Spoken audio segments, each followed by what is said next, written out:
하나님 말씀을 나누겠습니다. 마가복음 7장 1절부터 23절입니다. 마음 점검을 방해하는 것들, 이런 제목으로 하나님 말씀 나누겠습니다. 마음 점검을 방해하는 것들입니다. 마음이라는 단어를 우리가 지금 계속해서 함께 나누고 있는데, 여러분, 예수님은 계속해서 마음에 대한 것에 집중하셔요. 그래서 우리 지난번에 씨 뿌리는 비유에서 배웠지만, 씨 뿌리는 비유의 그 밭은 무슨 밭을 얘기하냐면 우리 마음밭을 얘기하는 거였어요. 그죠? 또 새 술은 새 부대에 넣어야 된다고 했을 때 그 새 부대는 새 마음을 얘기하는 거예요. 새 포도주는 누굴 얘기할까요? 예수님을 얘기하는 거예요. 예수님을 받아들이려면 내 마음이 뭐 어떻게 돼야 된다? 새 마음 돼야 된다. 내 마음이 채워지면 안. 예수님께서 오시기 전에 세례 요한이 준비했다고 했어요. 뭘 준비했다고 했죠? 회개의 세례. 회개의 세례 뭐예요? 빈방이라고 했습니다.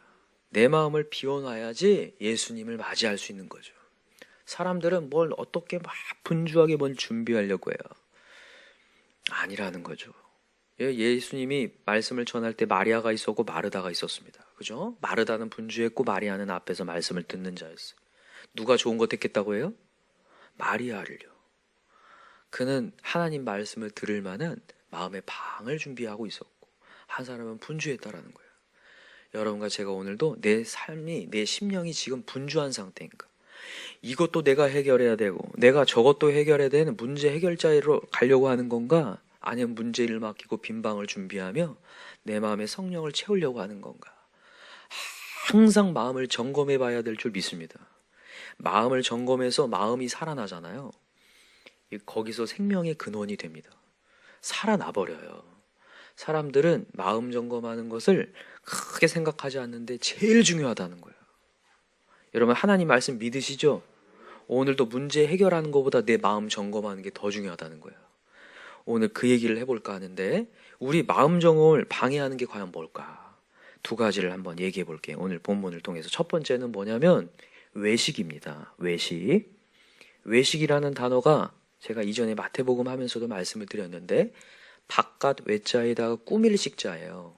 근데 이 꾸밀 식자를 이 한문을 쫙 보니까 이 밥그릇을 이 수건으로 사람이 닦는 장면을 형상화했어요. 꾸밀 식자가. 이게 원래 제사에 쓰이던 어떤 단어예요. 식자가. 꾸밀 식자. 그러니까 제사에 드려지는 그 밥그릇을 깨끗이 닦는다는 거예요. 그러니까 겉으로 깨끗이 닦아놨다라는 거죠. 여러분, 겉으로 깨끗이 닦는 것이 필요합니까? 필요하지 않습니까? 필요해요. 그러나 중요한 게 뭐냐면 이렇게 닦는 이유가 뭔지를 알아야 된다는 거예요. 왜 이렇게 닦느냐? 여러분과 제가 이 예배의 자리에 왜 있느냐를 알아야 돼요. 이게 정말 중요한 거죠. 그러나 이 닦는 것이 목적이 되는 순간 그게 바로 외식에서 머문다, 이렇게 얘기하는 거예요. 근데 지금 여기 이제 보세요. 예수님과 예수님의 제자들이 뭘 먹는데 부정한 손으로 씻지 않고 이렇게 먹고 있었단 말이에요. 그때 그들이 얘기를 하는 거예요. 바리새인들과 이 서기관들과 장로들이 왜 당신의 제자들은 이 장로들의 전통을 준행하지 않고 씻지 않습니까? 이렇게 얘기해요. 이거에 대해서 좀 설명을 할게요. 여러분, 출애굽기 30장에 보면 제사를 드릴 때 제사장들이 꼭 정결하게 손을 씻게 돼 있었어요. 그리고 그릇들을 다 깨끗이 씻게 돼 있었어요. 근데 그게 점점 발전해가지고 이 바벨론 포로 이후에는 전통을 더 만들었어요. 그래서 제사 말고도 그냥 일반인들과의 접촉한 다음에도 엄청나게 깨끗이 다 손을 씻고 그릇을 다 닦고 막 그렇게 했단 말이에요. 나쁜 게 사실 아니죠. 요즘에 코로나 바이러스로 얼마나 우리 손 씻기를 잘해야 됩니까? 그죠? 나쁜 게 전혀 아닙니다. 근데 예수님께서는 이제 얘기하는 거예요. 뭐라고 얘기하는지 보세요. 자, 6절 읽어봅시다. 6절 시작. 이르시되 이사야가 너희 외식하는 자에 대하여 잘 예언하였도다. 기록하였으되 이 백성이 입술로는 나를 공경하되 마음은 내게서 멀도다. 이게 진짜 중요한 메시지죠. 입술로는 내 이 어떤 행위를 뭔가 하는 것처럼 보여요. 근데 마음은요? 멀대요. 마음은. 전통은 많이 만들어가지고 엄청나게 내가 잘하고 있는 것처럼 보이게 만들었는데, 화려하게 만들어놨는데 속 안에는 하나님을 만나지 못하고 있다라는 얘기예요. 하나님을 공경하지 못하고. 그러면서 여기 이 7절에 얘기하는 거예요. 사람의 계명으로 교훈을 삼아 가르치니 나를 헛되이 경배한도다. 너희가 하나님의 계명은 버리고 사람의 전통을 지키느니라. 중요한 메시지예요. 여러분, 하나님의 계명은 버렸대요. 여러분, 하나님 계명이 뭡니까? 하나님 사랑, 이웃 사랑이죠. 제일 중요한 건 사랑입니다. 너는 마음을 다하고 성품을 다하고 뜻을 다하여 주 너의 하나님을 사랑하라. 하나님의 사랑하는 데까지 나아가지 못하고 그릇 닦는 데, 자기 손 씻는 데에 머물고 있다라는 거예요. 이게 안타까움이었어요. 그러면서 예를 드는 게 뭐였냐면, 너희들 부모를 공경하라는 하나님의 계명이 있는데 너희들은 이것을 너희들의 식대로 바꾸었다. 진짜 이웃을 사랑하고 부모를 공경하라는 메시지를 실천하지 않고, 에이, 내가 하나님께 이렇게 했으니까 부모들은 뭐 이렇게 여겼다는 거예요. 절대 아닌 거죠. 여러분, 오늘 예배했다고 머무는 게 아니라 우리 나아가서 영향력이 미쳐져야 돼요. 오늘 예배하는 이유가 뭐냐는 거예요. 우리가 예배들이 지금 계속 모임들이 많은데 예배에서 그치면 그게 외식이라는 거예요. 예배에서 그치는 게 아니라 예배는 여러분 통로입니다. 예배는 통로예요. 누굴 만나는 통로요?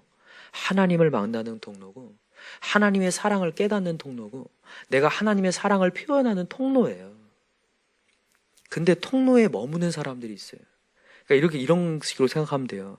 지금 우리가 어떤 터널을 지나가지고 어딘가에 목적지로 가야 되는데 터널에 앉아 있는 상태예요. 예배가 그럴 수 있다니까요. 예배는 진짜 통로입니다.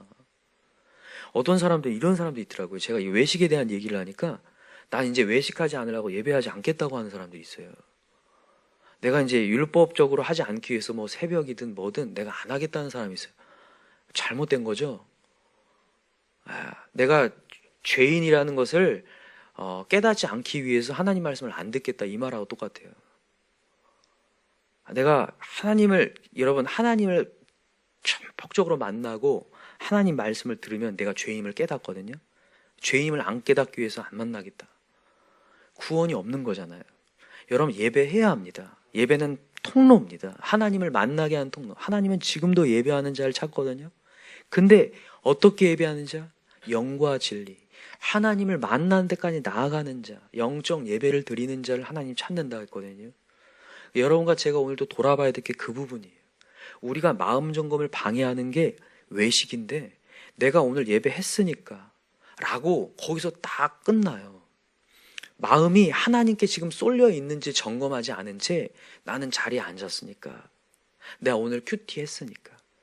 우리가 이제 결단을 할 때 뭘 하겠다 이렇게 얘기하는데, 여기에서 절대 그치면 안 돼요. 이 성경을 통독하며 필사하며 주님의 자리에서 내가 더 하나님의 은혜를 경험하겠습니다까지 나가야 돼요. 하나님을 만나겠습니다. 더 하나님을 주목하겠습니다. 하나님의 크신 능력을 더 믿겠습니다 까지 나아가야지 그게 진정한 예배고 그게 회복이 된다라는 거죠. 근데 이 바리새인들이 의식에서 딱 머물러 있으면서 마음을 점검하지 않고 나는 여기서 됐어 그러면서 과시하면서 다녔잖아요. 이게 얼마나 큰 문제였는지 모르겠어요. 여러분과 제가 오늘도 계속해서 예배 전 마음 점검하시기 바랍니다. 마음을 점검하고 난 예배했으니까 절대 그러지 마세요. 여러분, 되게 신기해요. 사단 마귀가요, 지난번에 얘기했어요. 얼마나 잘하는지. 우리가 예배에 은혜 받을 거 너무 잘 알아서 예배 전에 그렇게 방해를 합니다. 우리 마음을 들쑤셔요. 막 들쑤셔요. 지금도 여러분 온라인으로 우리가 예배를 드리는데 얼마나 더 들쑤실지 모르겠어요. 방해하는 세력이 장난이 아닙니다. 어디를 공격하냐면 마음을 공격해요. 여러분, 다윗 얼마나 유명하고 하나님의 합한 존재입니까? 그렇게 합한 다윗도요, 사단의 마음에 공격하니까 인구조사하면서 교만해져가지고 나중에 인구를 몇만을 죽이잖아요. 전염병으로 말미암아. 마음을 공격한다니까, 사단이요. 가룟 유다에게도 예수님을 팔 마음과 생각을 집어넣어가지고 그래서 공격하는 거거든요. 여러분과 제가 오늘도 어떠한 의식을 참석했다 정도가 아니라 여러분 우리 마음을 또 점검해야 돼요. 여러분 그거 경험하지 않나요? 예배 드리기 전에 마음이 무너져 있고 상해져 있으면요 예배가 됩니까? 하나님께 말씀이 들리냐고요? 안 들려요. 그래서 마태복음 5장의 얘기예요. 너가 예배를 드리다가도 그 사람에게 어떤 것이 생각나거든. 화해하고 오라고 하잖아요. 마음을 다시 한번 추스리고 오라는 얘기예요. 추스리지 않으면 무너진다는 거예요. 그래서 여러분 예배 전에도 마음을 점검하고 의식에서 내가 참석했으니까가 아니라 강력히 기도해야 돼요. 사단 마귀가 떠나가도록. 그리고 어떻게 해서라도 마음을 무너뜨릴 수 있는 어떤 요인이 이게 다 예상이 돼요. 그럼 그 예상되는 요인을 빨리 제거해야 돼요. 빨리. 그게 뱀처럼 지혜로운 거예요. 비둘기처럼 순결하려면 뱀처럼 지혜로워야 되거든요. 근데 긴장은 하나도 않고 넣고 있다가 예배하려고 하니까 사단 마귀가 얼마나 공격하기가 쉽겠습니까? 또 그냥 예배만 드리려고 하는구나. 그러니까 마음은 완전히 다 사단에게 빼앗기고 초토화되어 있는 상태에서 예배 드리니까 은혜가 부어지겠냐는 거예요. 그래서 우리 다시 한번 우리 마음을 추스리고 외식과 의식에서 머물지 말고 정말 내 마음을 지켜서 하나님께 온 마음 다하여서 예배할 수 있도록 우리 그런 예배를 회복하십시다.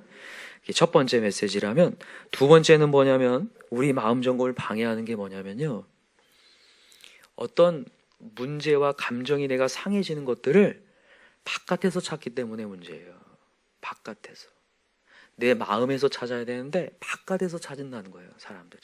자, 이제 예수님께서 이 바리새인들과 서기관들이 다 물러난 다음에 무리들 앞에서 얘기를 하십니다. 자, 14절 한번 읽어볼게요. 14절 읽읍시다. 시작. 무리를 다시 불러 이르시되 너희는 다 내 말을 듣고 깨달으라. 무엇이든지 밖에서 사람에게로 들어가는 것은 능히 사람을 더럽게 하지 못하되 사람 안에서 나오는 것이 사람을 더럽게 하는 것이니라. 사람에게로 들어가는 것이 더럽지 않다. 이 사람에게서 나오는 게 더럽다. 이렇게 얘기하신다는 거예요. 이제 이것을 못 깨달으니까 17절에 다시 보세요. 무리. 시작. 무리를 떠나 집으로 들어가시니 제자들이 그 비유를 묻자온데 예수께서 이르시되 너희도 이렇게 깨달음이 없느냐 하면서 이제 얘기하셔요. 뭐라고 하십니까? 예수께서 이르시되 너희도 이렇게 깨달음이 없느냐 하시며 무엇이든지 밖에서 들어가는 것이 능히 사람을 더럽게 하지 못함을 알지 못하느냐. 이는 마음으로 들어가지 아니하고 배로 들어가 뒤로 나감이라. 이러므로 모든 음식물을 깨끗하다 하시느냐. 또 이르시되 사람에게서 나오는 그것이 사람을 더럽게 하느니라. 속에서 곧 사람의 마음에서 나오는 것은 악한 생각이 나오는데 그것을 쫙 나열합니다. 시작. 음란과 도둑질, 살인, 간음, 탐욕, 악독, 속임, 음탕, 질투, 비방, 교만, 우매함. 몇 가지예요? 12가지. 12가지. 여러분, 이게 하나님의 선택수가 사실 12개인데 사단도 12가지로 우리를 공격할 수 있어요. 악한 생각 12가지로 넣어서 우리를 공격하는데 이 모든 악한 것이 다 속에서 나와서 사람을 더럽게 하느니라. 여러분, 우리가 마음의 점검이 왜 방해받냐면 계속해서 상대방의 이 나의 어떤 감정의 원인이라고 생각하기 때문에 문제의 원인을 상대방에서 찾으려고 하고 문제 해결을 상대방에서 찾으려고 하기 때문에 계속해서 꼬여요. 왜 그게 잘못된 거냐면 보세요. 상대방에서 찾는 순간 있잖아요. 진짜로 문제는요 너무나 많아져 버려요. 전체가요. 근데 하나님은 항상 얘기하신 게 뭐냐면 우리의 시야를 바꾸라는 얘기를 하세요. 우리의 마음을 바꾸라는 얘기. 내가 시야를 바꾸면요 문제가 아니게 되는 거죠. 그러니까 여러분 혹시나 어떠한 상황이 제가 지난 주일날도 얘기했지만 설상가상같이 도미노 현상같이 문제가 막 발생하거든요. 그 문제를 하나하나씩 풀려고 하는 게 아니라 내 마음을 먼저 점검해야 한다는 거예요. 그러니까 내 안에 무엇이 있느냐는 거예요.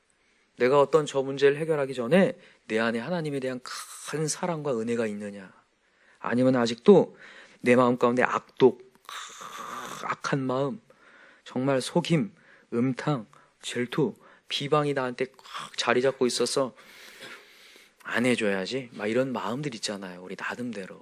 이런 마음들 때문에 결국에는 저 사람도 무너지고 나도 무너진다는 거예요. 제일 중요한 거는 하나님의 계명은 하나님 사랑이고 이웃 사랑입니다. 항상 우리 마음에 사랑이 있는지를 확인하고 사랑을 방해받는 모든 생각은 악한 생각이기 때문에 다 내려놔야 돼요.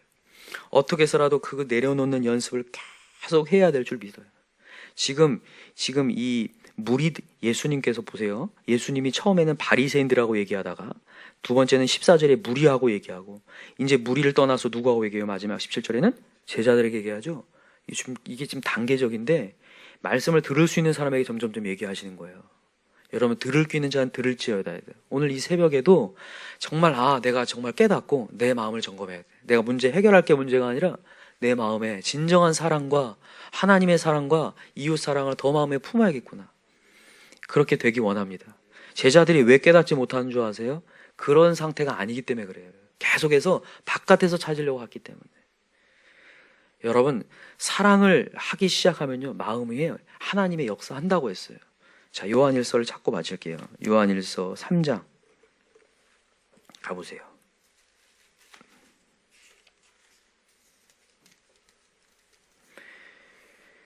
자, 요한일서 3장 21절을 한번 보세요. 21절 같이 읽어봅시다.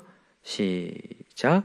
사랑하는 자들아, 만일 우리 마음이 우리를 책망할 것이 없으면 하나님 앞에서 담대함을 얻고, 보이시죠? 우리 마음에 우리를 책망할 것이 없으면 하나님 앞에 담대함을 얻는다고 되어 있는데, 자 이제 그 위에 봐보세요. 18절부터 한번 읽어볼게요. 18절 시작. 자녀들아, 우리가 말과 혀로만 사랑하지 말고 행함과 진실함으로 하자. 이로써 우리가 진리에 속한 줄을 알고 또 우리 마음을 주 앞에서 굳세게 하리니, 이는 우리 마음이 혹 우리를 책망할 일이 있어도 하나님은 우리 마음보다 크시고 모든 것을 아시기 때문이라. 아멘. 이게 어떤 얘기냐면, 자 보세요. 우리가 말과 혀 말고 진정으로 마음으로 다해서 사랑을 하겠다고 하잖아요. 그러면요 이게 진리에 속해 있기 때문에 우리 마음이 주님 앞에서 굳셈을 얻게 돼요. 신기하게 문제 앞에서 쪼그라드는 게 아니라 담대함을 얻게 된다는 얘기예요. 여러분 이거 말씀대로 한번 우리 가봅시다. 진짜로 뭐 내 사랑하는데 뭔 담대함이 생기나? 내가 문제 앞에서 아니라는 거예요. 내가 하나님을 사랑하고 이웃을 사랑하겠다고 마음을 품는 순간 내 마음에 담대함과 굳셈이 생긴다는 거예요. 그러면서 20절에 이는 우리 마음이 혹 우리를 책망할 일이 있어도, 그러니까 혹시나 내 마음이 별로일지라도 우리 하나님은 우리 마음보다 어떻다고요? 크시다는 거예요. 그러니까 내가 사랑하겠다고, 하나님의 사랑을 품겠다고 하고 이웃 사랑하겠다고 결단하는 순간 내 실력이 별로고 내 감정이 별로라도 모든 걸 아시기 때문에 책망할 것이 없고 오히려 하나님 앞에서 담대함을 얻는다는 거예요. 이 지금 놀라운 메시지인데 여러분 우리 이거 한번 경험합시다. 어떤 문제와 여러 가지 상황 속에서 막 눌리고 있을 때 다시 한번 우리가 바꾸어서 맞아, 하나님의 계명은 딱 두 가지지. 하나님 전폭적으로 사랑하고, 그래 이웃을 더 사랑해야지. 날 힘들게 하는 영혼을 더 품어내야지. 이럴 때에 문제가 풀리는 역사가 분명 일어날 줄 믿습니다. 그래서 22절 읽어볼까요? 무엇인지 구하는 바를 그에게서 받나니 이는 우리가 그 계명을 지키고 그 앞에서 기뻐하신 것을 행함이라. 아멘. 이게 된다는 거예요. 무엇을 구하는 바 그에게서 받게 된다는 거예요. 문제 해결이 이제 일어난다는 거예요. 그래서 우리가 그의 계명을 지키고 그 앞에서 기뻐하신 것을 행함이라. 하나님이 기뻐하는 걸 행하는 순간부터 이제 문제가 풀린다는 거예요. 그래서 여러분 우리 마음에 다시 한번 사랑을 넣읍시다. 그리고 사랑을 멀리하게 만드는 모든 마음은 악한 마음이라, 그 12가지 마음을 다 제거할 수 있도록 오늘도 우리 가정 안에서도 그런 마음이 찾아와요. 악한 마음들이 다 제거합시다. 직장에서든 또 학교에서든 누구의 만남 가운데 또 찾아올 때에 또다시 제거하고 우리 사랑의 마음 품어서, 바리새인 서기관은 전혀 사랑이 없이 계속 남을 비판하고 계속해서 자기들이 만든 전통으로 계속 누군가를 깔려고 하는, 계속 이런 상황 속에서 전혀 은혜를 경험할 수 없거든. 여러분과 저는 하나님의 사랑과 저희 이웃을 품으려고 하는 정말 그 사랑으로 말미암아 모든 영혼들이 품어지는 역사가 일어났으면 좋겠습니다. 자, 읽었으니까 23절, 24절도 읽고 마칩시다. 시작. 23절. 그의 계명은 이것이니 곧 그 아들 예수 그리스도의 이름을 믿고 그가 우리에게 주신 계명대로 서로 사랑할 것이니라. 그의 계명을 지키는 자는 주 안에 거하고 주는 그 안에 거하시나니 우리에게 주신 성령으로 말미암아 그가 우리 안에 거하시는 줄을 우리가 아느니라. 아멘. 여러분, 이 말씀 이제 이해가 되시죠? 이제 우리 실천합시다. 그래서 마음에 하나님의 큰 충만한 사랑 임하게 해달라고 오늘 기도하셨으면 좋겠습니다. 우리 같이 기도합시다. 간절히 기도할 때 이제 외식에서 거치레로 난 예배했으니까 해서 멈추지 않게 하시고 내 안에 정말 내 마음에 하나님의 사랑이 꽃피우기 원합니다. 이제 맨날 말씀을 들었는데 하나님 계명 2가지라고 했습니다. 하나님 사랑하고 이웃 사랑하라고 했는데 이제 진정한 영향력을 미치는 충만한 사랑이 내 마음에 넘쳐날 수 있도록 은혜를 허락해달라고, 가정에도 사랑이 꽃피게 하시고 직장이든 어디든 내가 가는 곳곳마다 더 많은 사랑이 넘쳐나는 시간 되게 해달라고 우리 주여 삼창 간절히 부르고 기도합시다. 주여 주여 주여. 하나님 아버지 감사합니다.